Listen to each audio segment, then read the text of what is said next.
qui croient au miracle ce soir. Je veux voir des personnes qui croient au miracle. Je veux voir réellement des personnes qui croient réellement au miracle. Amen.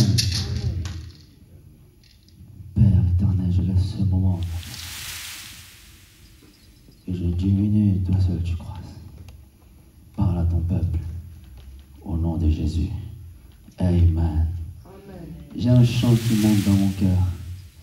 Dieu est capable de faire tout ce qu'il dit, il fera.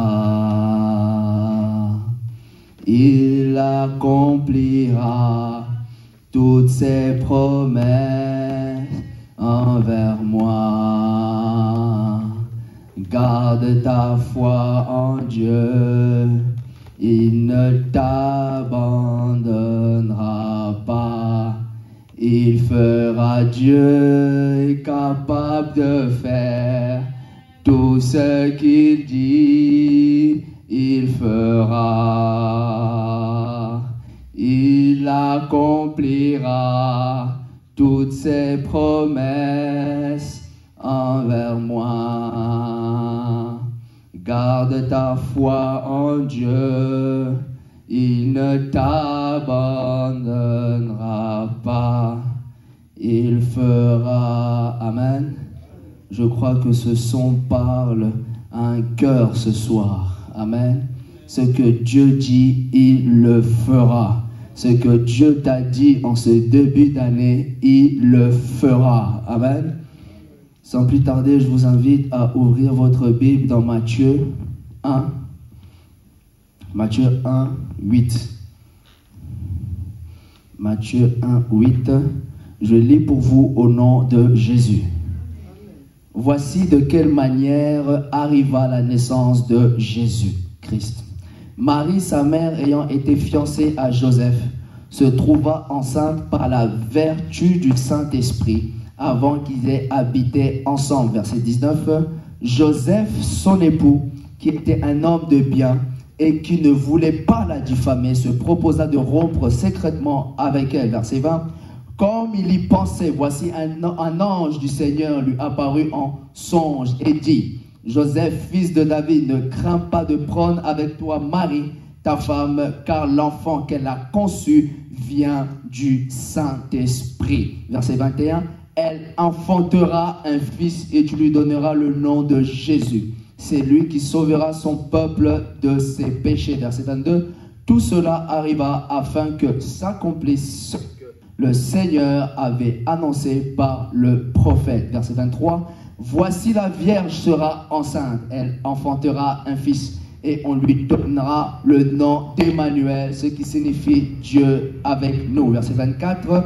Joseph s'étant réveillé, fit ce que l'ange du Seigneur lui avait ordonné et il prit sa femme avec lui. Verset 25. Mais il ne la connut point jusqu'à ce qu'elle ait enfanté un fils auquel il donna le nom de Jésus. Amen. Je vais accompagner cette parole rapidement par Luc 1,37. Vous pouvez noter, vous pouvez lire chez vous. Je lis pour vous au nom de Jésus. Car rien n'est impossible à Dieu. Amen. Amen. Et aujourd'hui, grande est ma joie encore de me tenir parmi vous.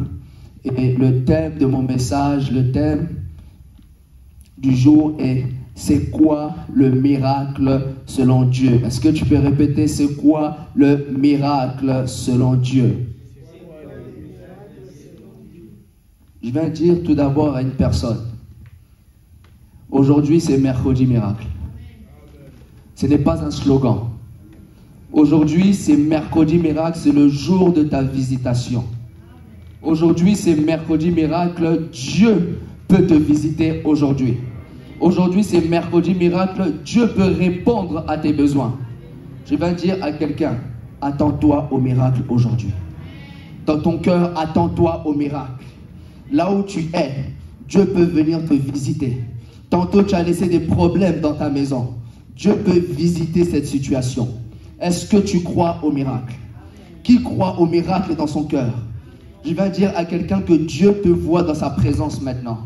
Dieu t'a vu dans sa présence et Dieu compte faire quelque chose maintenant. Si tu es ici aujourd'hui, c'est pour recevoir ton miracle. Amen. Si tu es là aujourd'hui, c'est pour recevoir ta part. Amen. Tout d'abord, je vais commencer par dire ceci. Tu ne vivras pas seulement un miracle. Tu ne vas pas vivre seulement un miracle dans ta vie. À partir d'aujourd'hui, Dieu ne te parle pas seulement d'un miracle, mais Dieu te parle des miracles.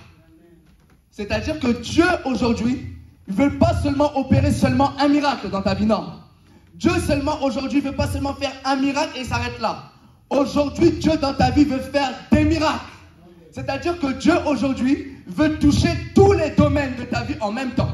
C'est-à-dire qu'aujourd'hui, Dieu veut visiter tous les domaines de ta vie en même temps. Dieu ne compte pas faire seulement un miracle. Je le répète. Un miracle, c'est au singulier. Quand je parle des miracles, c'est au pluriel. Cela veut dire que Dieu compte faire plusieurs miracles dans ta vie. Je ne connais pas ta vie. Je ne connais pas ta situation. Mais Dieu me dit de te dire ce soir qu'il compte faire des miracles. Des miracles. Ce n'est pas seulement un miracle qu'il compte faire. Ce n'est pas seulement un, maman.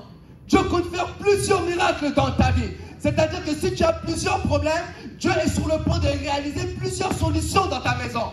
Dieu est sur le point de te donner la solution dans ta maison. Dieu est sur le point de faire non pas un seul miracle, mais plusieurs miracles. Dieu, ce n'est pas celui qui fait un et il s'arrête, non. Dieu, c'est celui qui fait un miracle et il fait deux. Dieu, c'est celui qui fait deux miracles et il fait trois. Dieu, c'est celui qui fait trois miracles et il fait quatre. Amen. Amen.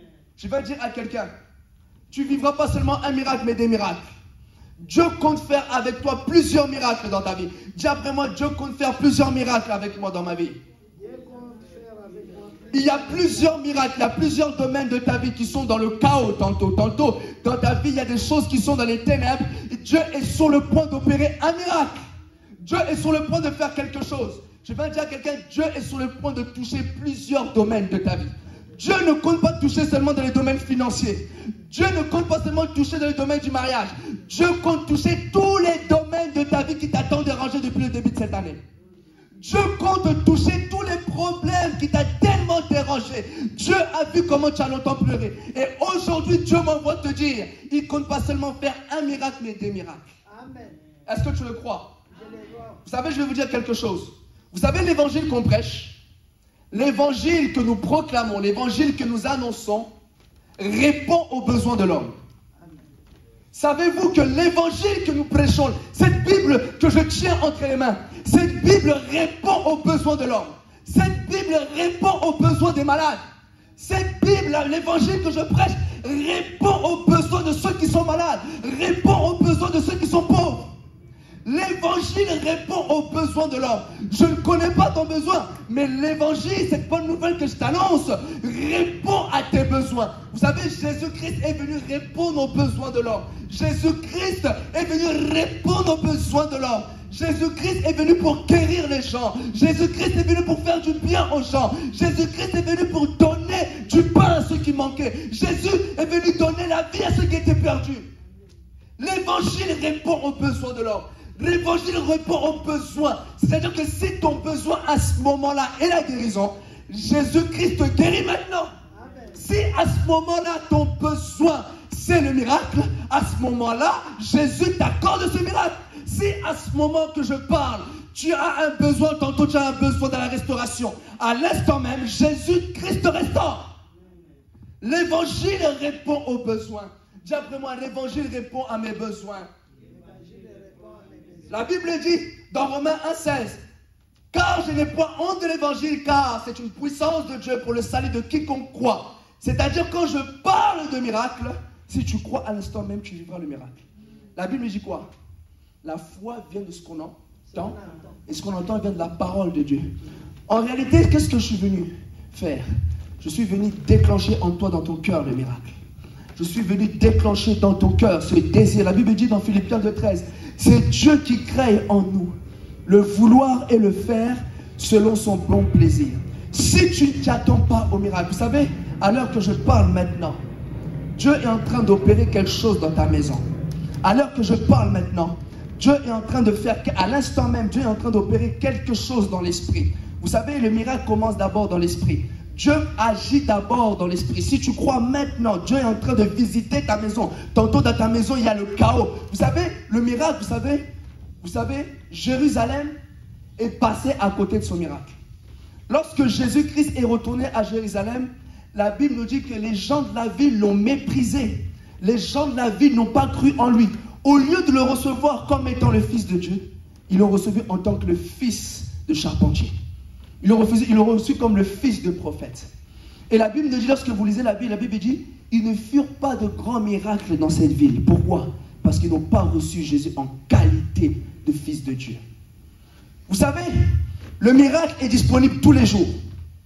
Le miracle, il n'y a pas un temps favorable pour le miracle. Chaque matin quand tu te réveilles, le miracle est disponible pour toi. Vous savez, la femme de perte de sang, lorsqu'elle a compris le secret, lorsqu'elle a compris ce secret, la Bible dit, pendant 12 ans, elle allait de médecin en médecin.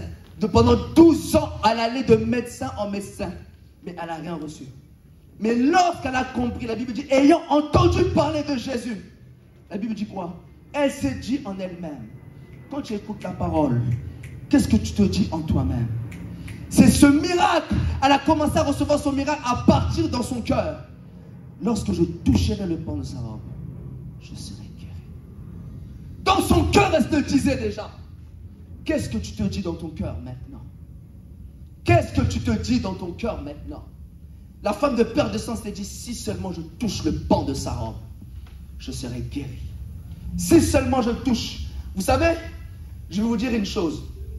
Lorsque vous prêchez tantôt le miracle, Dieu va toujours confirmer sa parole.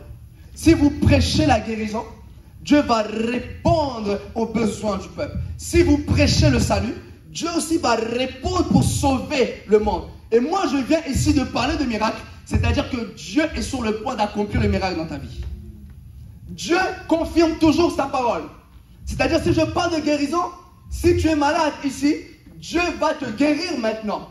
C'est-à-dire que si je parle de restauration, si tu as un besoin, la Bible dit, il restaure mon âme. Je viens te dire maintenant que par la parole, maintenant Dieu te guérit. Voilà pourquoi la Bible dit, il envoya sa parole. Et sa parole guérit. Dieu guérit dans sa parole.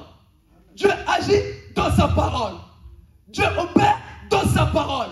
Celui qui veut voir la main de Dieu dans sa parole. Dieu, il envoie sa parole pour te guérir. Dieu, il envoie sa parole pour te toucher.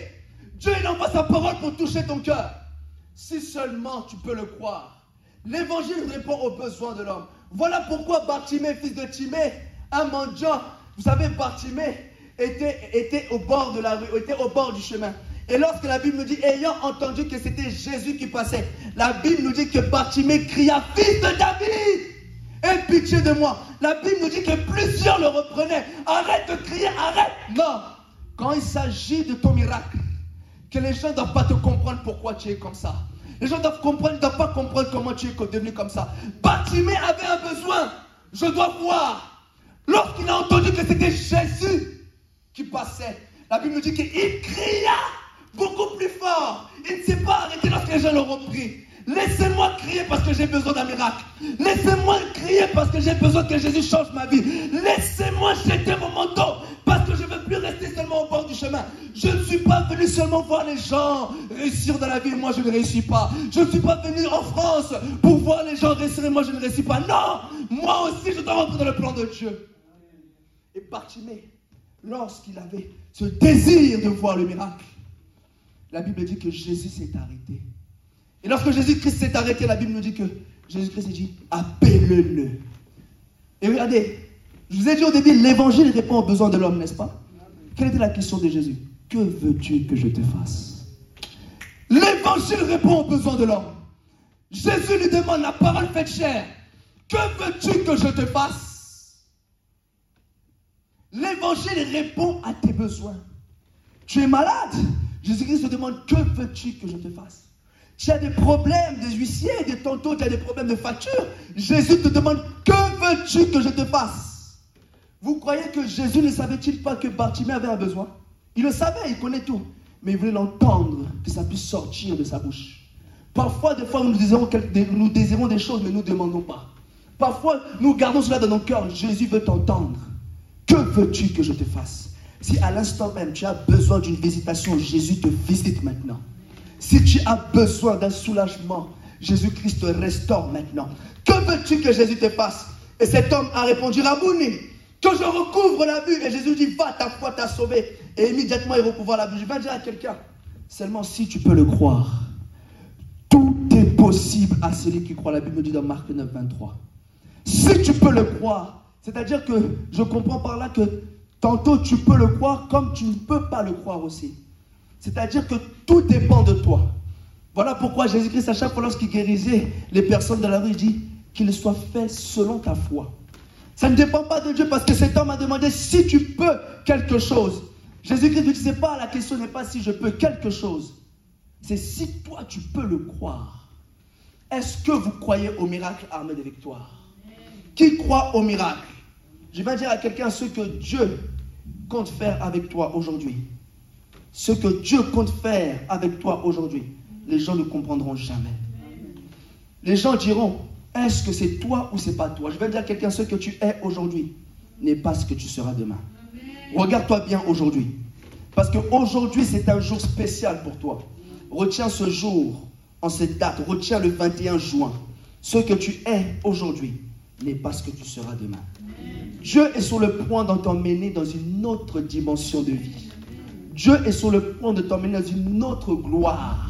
C'est-à-dire une gloire que tu n'as pas connue aujourd'hui. Si seulement note ce jour. Je ne suis pas venu pour parler. Dieu m'a parlé, m'a dit que notez ce jour. Ceux qui sont là, leur vie va totalement changer. C'est-à-dire que vous allez vivre un miracle de changement de dimension de vie, de standing. C'est-à-dire que Dieu va t'emmener dans une autre standing de vie ici en France. C'est-à-dire que Dieu va t'emmener dans une autre dimension ici. Vous savez que c'est possible que Dieu prend d'une personne, d'une néant et les ramène à la table des grands. Savez-vous que c'est possible ça? Savez-vous que Jésus-Christ prend ce qui est rejeté et l'amène à la table des rois? Savez-vous que Jésus en un seul jour peut changer ta vie aujourd'hui? Savez-vous que Jésus-Christ maintenant peut répondre à tes besoins maintenant? Il suffit d'un seul jour. Un seul jour, tout est possible. Un seul jour, Dieu peut changer ta vie. Amen. Je vais dire à quelqu'un, savez-vous que le Saint-Esprit est un expert en matière de miracles? Savez-vous que le Saint-Esprit est un expert en matière de miracles? Savez-vous que le Saint-Esprit, je dis bien, personne ne maîtrise la matière de miracles comme le Saint-Esprit. Amen. Le Saint-Esprit, savez-vous que le Saint-Esprit, c'est celui qui a resté Jésus d'entre les morts? La Bible nous dit dans Romains 8, 11, la Bible nous dit que c'est le Saint-Esprit, le Saint-Esprit, c'est celui qui a resté Jésus-Christ d'entre les morts. Savez-vous que le Saint-Esprit est capable de ressusciter ce qui est mort dans ta vie? Savez-vous que le Saint-Esprit est le maître en matière de miracle? C'est-à-dire qu'aucun esprit peut enseigner le terme de miracle au Saint-Esprit. Aucun homme est plus que le Saint-Esprit dans le domaine du miracle. Le Saint-Esprit qui est en toi est capable de ressusciter ce qui était mort en toi. Le Saint-Esprit est capable de ressusciter ce qui était longtemps mort, ce que ta famille a tué, ce que ton environnement a tué. Le Saint-Esprit est capable de ressusciter cela. Le Saint-Esprit est capable de ressusciter ce rêve tantôt qui est parti. Le Saint-Esprit est capable de ressusciter cette vision tantôt que le diable a voulu tuer. Diablement, le Saint-Esprit est capable. Le Saint-Esprit est capable. Je vais dire quelque chose. Vous savez, c'est quoi le miracle? Le miracle, c'est un fait extraordinaire où l'on croit reconnaître une intervention divine. Le miracle, c'est tout simplement le doigt de Dieu qui intervient, qui agit dans une situation précise. Le miracle est tout simplement lorsque le surnaturel rencontre le naturel. Lorsqu'il y a rencontre entre le surnaturel et le naturel, cela provoque le miracle. Lorsque le surnaturel qui est le Saint-Esprit a rencontré le naturel qui est Marie, cela a provoqué quoi? Le miracle. Lorsqu'il y a rencontre entre le surnaturel et le naturel, cela provoque quoi? Le miracle. Est-ce que vous comprenez cela? Je vais dire à quelqu'un, tu as besoin du surnaturel. Pour vivre le miracle, tu as besoin d'une intervention surnaturelle. Lorsqu'il y a rencontre entre le surnaturel et le naturel, cela provoque quoi? Le miracle. Et vous savez, lorsque Marie, la Bible nous dit que lorsque le Saint-Esprit est descendu sur elle, La Bible nous dit que lorsque l'ange Gabriel est venu lui demander comment cela se fera-t-il? Comment cela se fera-t-il? L'ange est venu lui dire que tu deviendras enceinte. Et la question que Marie s'est posée, mais comment cela se fera-t-il? C'est la question aujourd'hui que l'Église se pose. Comment cela se fera-t-il lorsque tu regardes ta vie et lorsque tu regardes les promesses de Dieu? Tu te demandes aussi, mais comment cela se fera-t-il? Dieu m'a dit que demain je serai tel. Dieu m'a dit que demain je serai comme ça. Mais comment cela se fera-t-il? Église, comment cela se fera-t-il? C'est ce que Marie s'est posé la question. Comment cela se fera-t-il? Moi je suis vierge, je n'ai pas connu d'homme, je n'ai point connu Joseph. Mais comment cela se fera-t-il? Qu'est-ce que l'ange a dit? Le Saint-Esprit viendra sur toi. L'ombre du Saint-Esprit te couvrira de son ombre. C'est pour dire quoi? Lorsqu'il y a rencontre entre le surnaturel et le naturel, cela provoque le miracle. Lorsqu'il y a le surnaturel qui rencontre ta situation naturelle, cela va provoquer le miracle dans ta vie. Dis après moi, Seigneur, je m'attends au surnaturel. Seigneur, je m'attends au surnaturel. Vous savez, la Bible dit, vous savez, lorsque Paul prêchait, dans sa campagne d'évangélisation dans Acte 14, lorsque le boiteux important des pieds, lorsqu'il a vu Paul, la Bible dit, lorsque les regards de Paul se sont croisés, la Bible dit que Paul, voyant en lui qu'il avait la foi pour être guéri. Le miracle est disponible pour ceux-là qui croient qui peut recevoir à l'instant même. Lorsque tu crois dans ton cœur que tu peux recevoir le miracle est visible. Maman Marie, lève ta main. Lève-toi. Dieu te touche maintenant. Le domaine que tu veux maintenant, Dieu te touche. Qu'est-ce que tu veux? Qu'est-ce que tu veux? Dis-lui maintenant dans ton cœur. Il touche ce domaine-là, maintenant. Je te le dis tout de suite. Tout de suite, il le touche maintenant. Il le touche. Il le touche maintenant au nom de Jésus. Ta situation est en train de changer. Je vois que tu as une situation qui dérange ta vie. Dieu est en train de changer cette situation-là. Ce que tu es en train de... Je vois tellement dans ton cœur. Cette situation qui dérange ta vie. Dis Seigneur, voici cette situation. Il te touche maintenant. Il touche cette situation. Il touche. Et cette situation est sur le point, là, aujourd'hui, maintenant, je le vois clairement. Reçois maintenant the name of Jesus. Reçois cela. Il te touche, ta situation a changé. Le miracle, lorsque vous attendez au miracle, Dieu est sur le point de te toucher. Tantôt tu as une maladie, tantôt tu as quelque chose. Dieu est sur le point de... Je vois clairement Dieu est en train de toucher maman Marie. Il est en train de toucher cette situation. C'est ça le miracle. Le miracle, c'est comme quelque chose, on ne s'y attend pas, mais Dieu le fait. C'est ça le miracle. Tu ne t'y attends pas, mais Dieu touche ta maison. Tu ne t'y attends pas, mais Dieu est en train de changer ta situation. Est-ce que tu le crois? Dieu est en train de le faire maintenant, c'est le miracle. Celui qui veut vivre le miracle, celui qui est disposé à vivre le miracle, tout dépend de ton cœur. Dieu ne regarde pas la quantité, Dieu regarde le cœur. Si tu es là aujourd'hui, c'est parce que Dieu veut opérer un miracle particulier dans ta vie. Si tu es là, tantôt c'est dans le ministère. Je vois dans le ministère, Dieu veut toucher des ministères. Dieu veut toucher des ministères, Dieu veut toucher des ministères. Je vois des ministères. Dieu veut toucher des ministères. Tantôt, tu pries pour ce ministère que tu n'as pas encore vu. Tu as besoin de cette rencontre surnaturelle. C'est le surnaturel qui va provoquer le miracle. C'est le surnaturel qui va provoquer le miracle dans ton ministère. Tu n'as pas besoin de sentir quelque chose, seulement de croire. La foi n'est pas dans la sensation. La foi n'est pas la sensation. La foi, je crois. Je ne sens même pas du tout la présence de Dieu, mais je crois qu'il est là. C'est ça la foi. La Bible dit que la foi est une ferme assurance des choses qu'on espère. Quand maman Marie vient, quand elle touche ma main, touche, viens, quand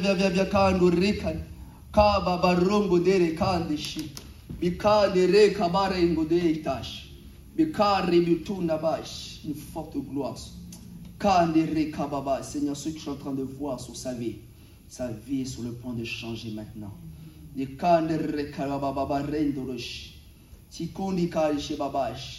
Comment ta famille t'avait connu, te reconnaîtront plus. Si reçoit cela au nom de Jésus. Le miracle. Dieu me parle de ministère. Dieu me parle de ministère. Dieu me parle de ministère.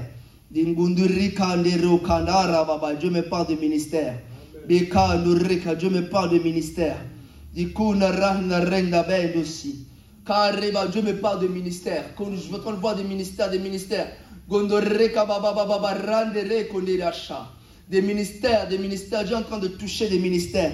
Dieu est en train de toucher des mains qui sont sur le point. Lorsque la Bible dit, vous imposerez les mains aux malades et les malades seront guéris. Car la Bible dit que ce n'est pas les mains des Paul qui se faisaient des extraordinaires miracles de Actes des Apôtres. Dieu me parle de ministère. Dieu me parle des mains. Dieu me parle des mains qui sont sur le point. Tu es sur le point d'imposer des mains aux malades et les malades seront guéris à l'instant. Dieu me parle des mains. Dieu me parle des mains. Viens. Tu as besoin du toucher du Saint-Esprit. Tu as besoin du toucher. Lève tes mains. Tu as besoin du toucher du Saint-Esprit. Reçois cela, reçois le toucher de Dieu. Reçois le toucher, ce qui dérange ta santé, ce qui dérange ta santé, ce qui dérange ta santé. Reçois le toucher de Dieu. Reçois cela maintenant, in the name of Jesus. Je reçois cela. Je déclare ta guérison. Je déclare ta guérison dans ta santé. Je déclare ta guérison. Plus jamais de soucis maintenant. In the name of Jesus. Tu es guéri. Tu es guéri. Dieu touche maintenant. Dieu touche.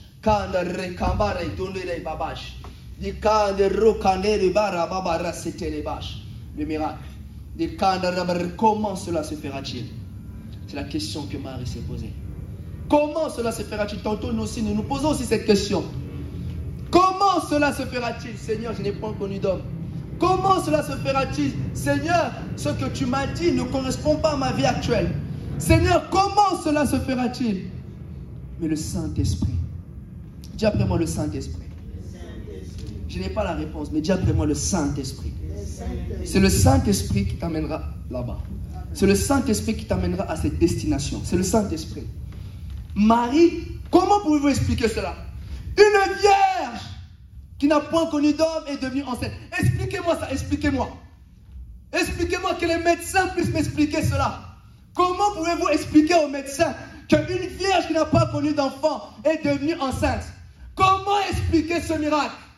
Comment expliquer aux hommes que lorsque vous lisez la Bible, on voit des aveugles nés de naissance recouverts la vue? Expliquez-moi, comment voulez-vous expliquer au monde ce miracle? Vous savez, le miracle, on ne peut pas expliquer. Le miracle ne s'explique pas. Nous seulement, notre rôle, c'est d'attester que Dieu a fait quelque chose. Nous seulement, c'est d'attester que oui, il y a quelque chose qui vient de se passer. Quelque chose s'est passé. Oui, maintenant, je sais, il m'a touché. C'est ça le miracle. Quelque chose s'est passé. Oui, maintenant, je sais, il m'a touché. Maman-Françoise, lève tes mains. Ce chant, je vois ce chant pour toi. Je vois ce chant pour toi. Je vois ce chant pour toi, le toucher. Le Saint-Esprit est en train de toucher. C'est pour toi, en fait, j'entendais ce chant hier la nuit. Il m'a touché. Dieu est en train de toucher. Reçois le toucher. Reçois le toucher du Saint-Esprit dans ta vie. Maintenant, le toucher qui transforme. Le toucher que le monde constate le miracle. Que le monde constate qu'il y a quelque chose qui s'est passé maintenant dans ta maison. Dans ta famille, je vois dans ta famille. Dans ta famille, le toucher, je vois clairement. Ta famille, reçois le toucher. Tu confirmes ce que je dis? Car dans ta famille, reçois le toucher dans ta famille. The power. C'est le name of Jesus. Power. Je vois clairement la famille. La famille reçoit le power. Power is the name of Jesus. Power. Dieu me montre clairement la famille. Dieu me montre clairement dans la famille. Reçois le toucher du Saint-Esprit dans ta famille. Reçois. La même manière que je te touche, Dieu touche ta famille maintenant. In the name of Jesus. Power. In the name of Jesus. Le miracle. Il y a quelque chose qui se passe. Il y a quelque chose qui se passe. Je vois une chambre. Dieu est en train de toucher des chambres. Dieu est en train de toucher, en train de rentrer dans les chambres. Dieu est en train de rentrer dans les chambres. Dans la chambre. Dieu me montre clairement une chambre. Dieu est en train de visiter une chambre.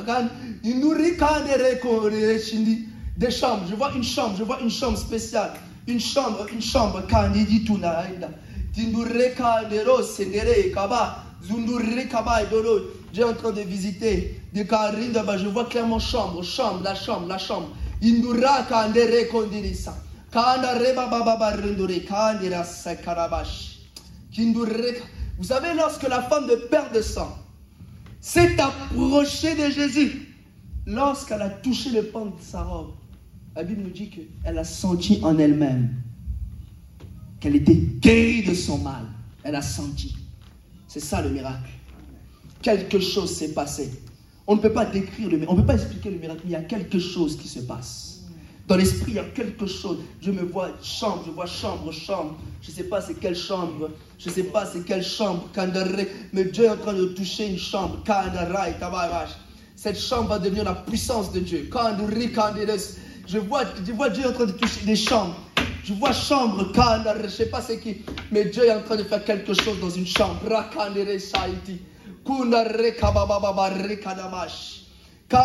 Lorsqu'elle a touché, qu'est-ce qui s'est manifesté? La guérison. Le miracle. Dieu me montre encore une chambre. Je sais pas c'est quoi. Le Saint-Esprit va me dire. Vous savez, la Bible dit dans Luc 1,37, car rien n'est impossible à Dieu. Amen. Dis après moi, rien n'est impossible à Dieu. Rien n'est impossible à Dieu. Est-ce que vous le savez que rien n'est impossible à Dieu? Est-ce que vous savez que lorsque vous demandez à Dieu, rien ne lui est impossible? J'aime dans la version New King James Version. En anglais, il dit, for with God, nothing will be impossible. Cela veut dire que rien ne sera impossible avec Dieu. Je comprends par là une chose. Lorsque je remonte dans l'Ancien Testament, je vois Élisée et Élie. Lorsque Élie demande à Élisée, demande-moi ce que tu veux, avant que je m'en aille, avant que je sois enlevé. Élisée lui dit, qu'il y ait sur moi la double portion de ton esprit. Et lorsqu'il dit cela, Élie répondit, ce que tu me demandes est une chose difficile. Mais si seulement tu me vois. Je viens dire à quelqu'un, dans tes prières, demande l'impossible à Dieu. Ne demande pas des petites choses. Même le prophète a reconnu que ce que tu me demandes, cela est difficile. Mais si tu arrives à me voir, cela te sera accordé. Cela te sera fait ainsi. C'est ça le miracle. Demandez à Dieu les choses que l'homme ne peut pas demander. Demandez à Dieu ce que aucune personne. Mécha, qu'est-ce que tu veux demander à Dieu maintenant? Demande l'impossible. Là, tout de suite dans ton cœur. Tout de suite. Là, tout de suite dans ton cœur. Tout de suite. Demande ce que Dieu te donne. L'impossible. L'impossible. Dieu te donne l'impossible. Ce que personne ne peut demander. Demande. Sois audacieux dans ta requête. Sois audacieux. Demande. Lorsque Élisée a demandé, je veux la double portion de ton esprit. Même le prophète a dit que ce que tu me demandes m'était difficile. Mais seulement si tu le vois.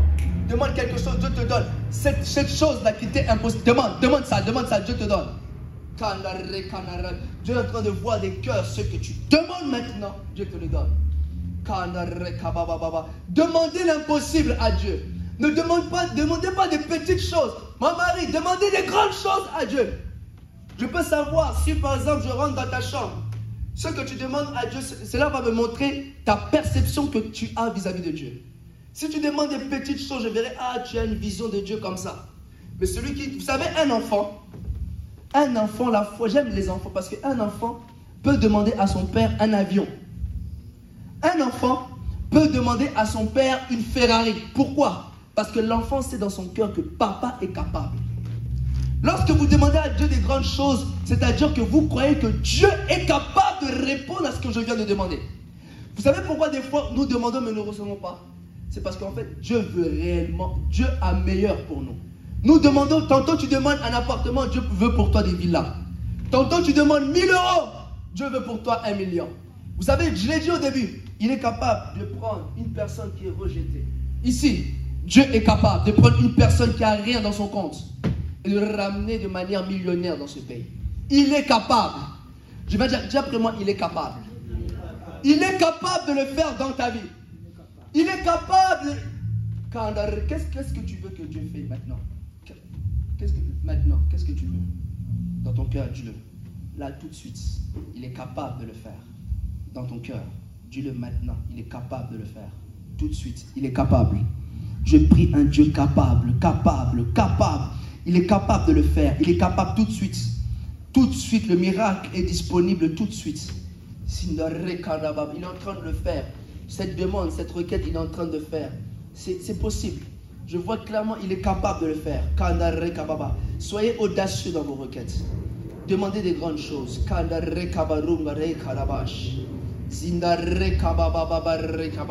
je le disais, un enfant est capable de demander un avion à son père. Et toi, qu'est-ce que tu es capable de demander à Dieu? En réalité, qu'est-ce que tu veux? Qu'est-ce que tu veux? Qu'est-ce que tu veux que Dieu fasse pour toi ce soir? Quel domaine, quel environnement que tu veux que Dieu touche ce soir? Redis, demande ce que tu veux. Là, tout de suite, Dieu te le donne. Maintenant, c'est le miracle. C'est ça le miracle. Le miracle, c'est ça. Car on ne s'y attend pas, mais Dieu te dit. Vous savez, le miracle ne va pas prendre la forme que vous désirez. Voilà pourquoi Jérusalem a manqué le miracle. Le miracle ne va pas prendre la forme que tu veux. Dieu peut passer à travers un enfant. Dieu peut utiliser un enfant. Et à travers cet enfant, tu peux recevoir le miracle. Je n'ai peut-être pas la forme que tu attends. Mais si tu es disposé, Dieu te touche maintenant. J'ai peut-être pas la forme d'un grand serviteur comme vous voyez à la télévision. Mais si réellement tu es disposé dans ton cœur, je connais le Dieu qui est en moi, il te touche et il ne m'a jamais menti. Ce Dieu-là ne m'a jamais menti quand il m'a dit quelque chose. Si seulement, vous savez, beaucoup de fois manquent le miracle parce qu'ils ne considèrent pas la chose qui est dans l'homme de Dieu. Lorsque vous ne considérez pas la chose qui est dans l'homme de Dieu, vous loupez votre miracle. Il s'avère que dimanche, Pasteur Shekina a prêché une parole terrible. Si vous ne prenez pas en compte la parole qu'il a prêchée, beaucoup sont passés à côté du miracle. Ne regardez jamais à l'homme de Dieu. Regardez toujours ce que Dieu a mis en lui. C'est comme ça que vous allez capter le miracle. C'est comme ça que vous allez recevoir quelque chose. Dieu peut, vous savez, Naaman. Lorsque la Bible dit que lorsque le peuple de la Syrie sont descendus en troupe en Israël, lorsqu'ils ont pris la fille en captivité, qu'est-ce que la Bible nous dit? On voyait un Naaman fort. Naaman le général, fort. Mais à la maison, lépreux. Dehors, c'est lui qui fait des exploits. Mais à la maison, dans le lieu secret, c'est lui qui pleure. À partir de cette jeune fille qu'il avait prise en captivité, cette petite fille qui était seulement esclave, qui balayait seulement dans la maison du général Naaman, il s'avère que lorsque cette petite fille est rentrée dans la chambre du général Naaman, elle a découvert le secret que le monde ne connaît pas. Lorsque Naaman enlève son écharpe, Naaman est lépreux. Cette fille, lorsqu'elle a vu ça, qu'est-ce qu'elle a dit? Je connais un prophète en Israël. Le miracle est venu à travers la petite fille. Si Naaman avait méprisé la parole de cette petite fille, il serait lépreux. Qu'est-ce que Naaman a fait? Il a dit, une petite fille m'a dit, il faut que j'aille en Israël. Il y a un prophète qui invoquera son Dieu, qui lèvera la main et je serai guéri. Le miracle a pris la forme que Naaman ne s'y attendait pas. Et le miracle ne prendra jamais la forme que tu attends. Jésus n'a pas pris la forme d'un costaud pour sauver le monde. La Bible nous dit qu'il n'avait ni beauté, ni éclat pour attirer le regard. Mais c'est lui le sauveur. Aïe, aïe, aïe, aïe, aïe. Je ne sais pas si vous comprenez. Il n'avait ni beauté, ni éclat pour attirer le regard. Voilà pourquoi les Juifs l'ont rejeté. Or que celui-là, voilà la Bible dit, il est venu chez les siens. Mais les siens n'ont point reçu. Mais à tous ceux qui l'ont reçu, mais à tous ceux qui croient en son nom, il aura donné le pouvoir de devenir enfants de Dieu. Le fait que les Juifs ont rejeté le Messie, on a bénéficié de cette identité d'enfants de Dieu. Et aujourd'hui, c'est eux qui sont en retard. Et aujourd'hui, c'est eux qui sont dans l'incrédulité. Ils ne croient pas. Le Messie là qui était venu, c'était le vrai Dieu qui était venu les visiter. Vous comprenez?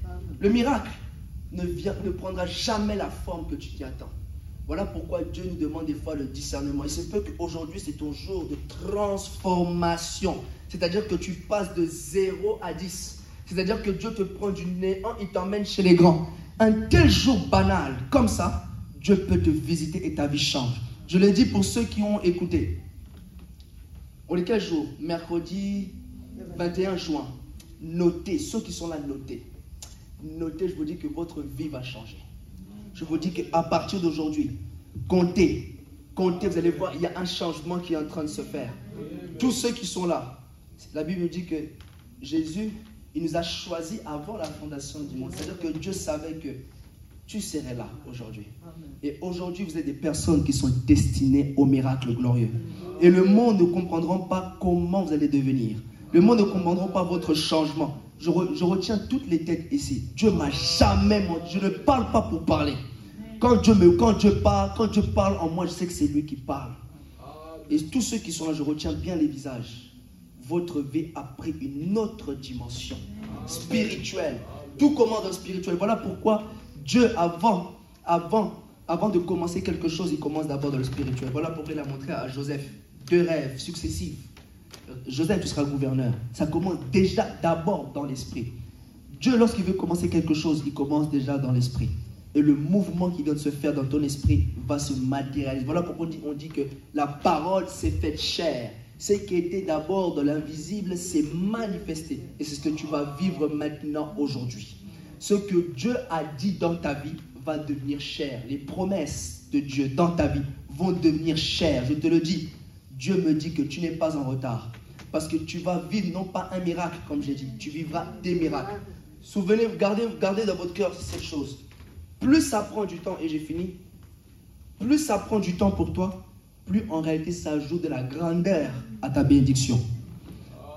Ne dis pas que je suis en retard. Parce que Dieu est capable de changer ta vie aujourd'hui. Et vivre, ta bénédiction sera plus grande que la leur. Voilà pourquoi n'en vis pas. Voilà pourquoi ne dis pas que pourquoi lui, pas moi. Non. Plus ça prend du temps pour toi, plus ça ajoute de la grandeur à ta bénédiction. Et quand le jour où Dieu va faire paraître ça, le monde sera étonné. Et je retiens tous les visages aujourd'hui. Donc je comprends pourquoi Dieu m'a parlé de miracles. Parce que Dieu est sur le point de changer des vies. Des vies sur le point de changer. Vous serez des témoignages dans ce pays. Que Dieu bénisse cette parole au nom de Jésus.